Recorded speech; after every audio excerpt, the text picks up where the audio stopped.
ఇవాళ టాపిక్ ఏంటి అంటే వేణుస్వామి గురించి.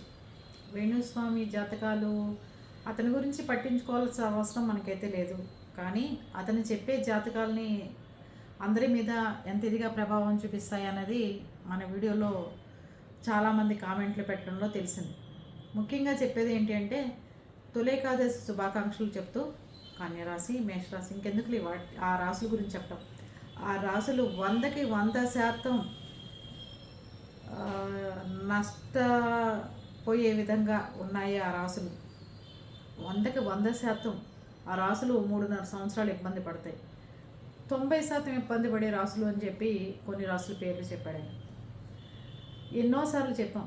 ఆయన దగ్గరికి వెళ్ళి డబ్బులు ఇచ్చి మీకు చూపించుకునే వాళ్ళు చాలామంది సెలబ్రిటీలు, పెద్ద పెద్ద మినిస్టర్లు, ఎమ్మెల్యేలు, లేకపోతే ముఖ్యమంత్రులు బోల్డ్ మంది ఉన్నారు. మీకు జాతకాలు చెప్పించుకునే వాళ్ళు, హీరోయిన్స్, బిజినెస్ వాళ్ళు, ఎక్కడికక్కడో విదేశాలు వెళ్తారు. మీరు మీ మిస్సెస్ ఇద్దరు కలిసి.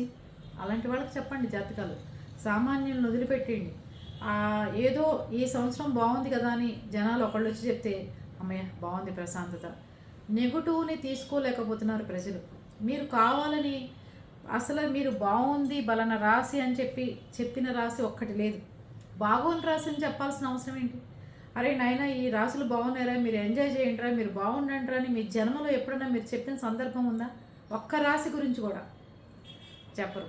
వాడు పోతాడు, వీడు ఇదవుతాడు, వాడు రాజీనామా చేస్తాడు వైద్య మంత్రి అన్నప్పుడు మీరు అంటే మీకు బొద్దింకలు పార్టీ వాళ్ళు బయటకు వస్తారు, ఇలా గొడవలు జరుగుతాయని ముందే తెలుసా? అది ఆపితే పోయేదిగా. మరి మీరు విద్యాశాఖ మంత్రి ఇలా రాజీనామా చేస్తాడు నాకు ముందే తెలుసు అన్నప్పుడు ఈ ఆపితే పోయేదిగా. మరి మీరు ఎందుకు ఆపలేదు? మీకు యాక్సిడెంట్లు అవుతాయని తెలుసు, ఏ మనిషి ఎప్పుడు చచ్చిపోతాడో తెలుసు, ఏ మినిస్టర్ ఎప్పుడు ఇది అవుతాడో తెలుసు. అన్నీ తెలిసినప్పుడు మీరు ఎందుకు ఆపట్లేదు? ఎందుకు జాగ్రత్త పడమని చెప్పట్లేదు? అవి చెప్పరు, పోతాడనే మట్టుకే చెప్తారు మీరు. దాని తర్వాత ఇంకోటి కూడా చెప్తున్నారు. ఏమని అంటే ఈ రాసులకి 3.5 సంవత్సరాలు అతి భయంకరంగా శిక్షలు, అంటే ఇన్కమ్ ట్యాక్స్ రైట్స్ జరగచ్చు, విలేకరులు అయితే వాళ్ళ మీద శిక్షలు ఉండొచ్చు, పోలీస్ స్టేషన్ కేసులు అవ్వచ్చు అని చెప్తున్నారు.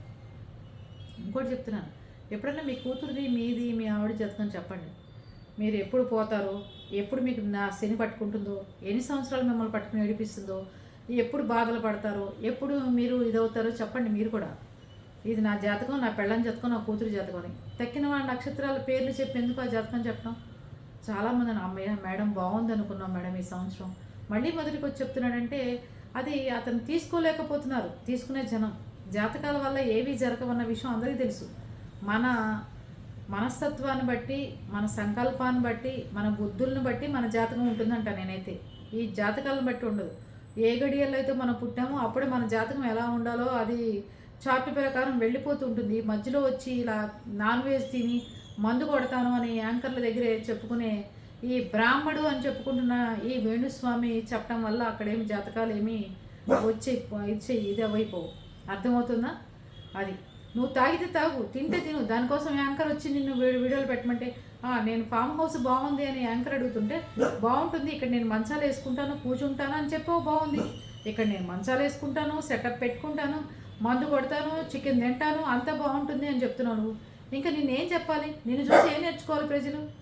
అంటే నాన్ వెజ్ పందో తాగేవాడు జ్యోతిష్యానికి అసలు పనికిరాడు, అర్హుడే కాదు అసలు. అలాంటిది నువ్వు ఎలా చెప్తావు జాతకాలు? అగ్నిహోమం కానీ అగ్నిహోత్రాలు కానీ చేసేవాళ్ళు కానీ బ్రాహ్మలు దీనికి పనికిరారు అసలు. నువ్వు ఎలా పనికి వస్తావు అసలు? చెప్పుకునేవాడు ఎలా పనికి వస్తున్నావు నువ్వు? దయచేసి జాతకాలు చెప్పేటప్పుడు నిన్ను అడిగిన వాళ్ళకి జాతకాలు చెప్పు, కానీ నువ్వు అడిగిన వాళ్ళకి యూట్యూబ్ ఉంది కదా అని చెప్పి నీకు ఒక ఛానల్ ఉంది కదా అని వచ్చేసి బయటికి ప్రజల్ని ఇబ్బంది పెట్టి మనోవేదకు గురయ్యేటట్టు, పిల్లలు ఏదో కలిసి వచ్చేటట్టు, ఏదో వాళ్ళకి ఇబ్బంది కలిగేటట్టుగా దీనికి డోర్ తీయండి ఒకసారి కలిగే విధంగా మీరు చెప్తూ ఉంటారు. అలా కాకుండా మీ ఇష్టారాజ్యంగా వాళ్ళు ఏదో ఉద్యోగాల్లో స్థిరపడాలని చెప్పి చూసుకుంటుంటారు. అలా కాకుండా మీ ఇష్టం వచ్చినట్టుగా జాతకాలు చెప్తుంటుంటే అరే ఈ సంవత్సరం కూడా పోయిందా మనకి, ఈ సంవత్సరం పెళ్లి చేయాలనుకున్నామే. జాతకాలు చూపించుకుని పెళ్ళిళ్ళు చేసుకునే వాళ్ళు కూడా ఈ నక్షత్రం బాగాలేదన్నాడుగా 3.5 ఏళ్ళు ఇబ్బంది పడతారన్నారు, ఉద్యోగాలు ఉంటాయి ఉండవు అంటున్నాడు, చదువులు బాగుండవు అంటున్నాడు, ఆరోగ్యం బాగుండదని చెప్పాడు, జైలుకి పోతారని చెప్తున్నాడు. ఇట్లాంటి నక్షత్రం వద్దులే బాబు మనకని పిల్లని ఇచ్చేవాడు కూడా రాకుండా పోతారు. లేకపోతే పిల్లని చేసుకుందామనుకునే వాళ్ళు కూడా ఆలోచిస్తున్నారు. నీకెందుకు ఇబ్బంది? నీకు నీ భార్య నువ్వు బాగా జబ్బు సంపాదించుకున్నారు, చక్కగా తృప్తిగా వీణ వాయించుకుంటూ, ఆవిడ ఫామ్ హౌస్లో తిరిగి చికెన్లు మటన్లు తింటూ మందు కొట్టుకుంటూ నువ్వు హ్యాపీగా ఉన్నారు కదా. ఇంకా జనాల సంగతి మీకెందుకు? మీ దగ్గరికి వచ్చి డబ్బులు కట్టి నా జాతకం చెప్పమన్న వాడికే జాతకం చెప్పండి. అక్కర్లేని వాళ్ళందరికీ జాతకాలు చెప్తే మాత్రం బాగుంటుంది, ముందే చెప్తున్నా. దానివల్ల ఎంతమంది ఇబ్బంది పడుతున్నారో మీకేం తెలుసు? మిమ్మల్ని జైల్లో పెట్టేవాడు ఎవడు రాడా? మీ జాతకం ప్రకారం ఏం నష్టం జరగదా మీకు?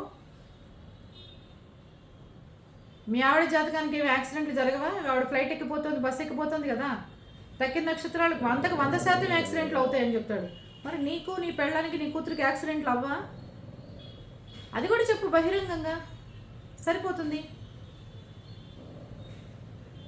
మరీ దారుణంగా జాతకాలు చెప్పమాకండి. జాతకాలు చెప్పే సిద్ధాంతులు ఎవరైనా ఉంటే అసలు మీరు జాతకం చెప్పమాకండి, లేకపోతే మానేసేయండి. పాజిటివ్గా చెప్పమని కూడా ఎవరు చెప్పట్లేదు.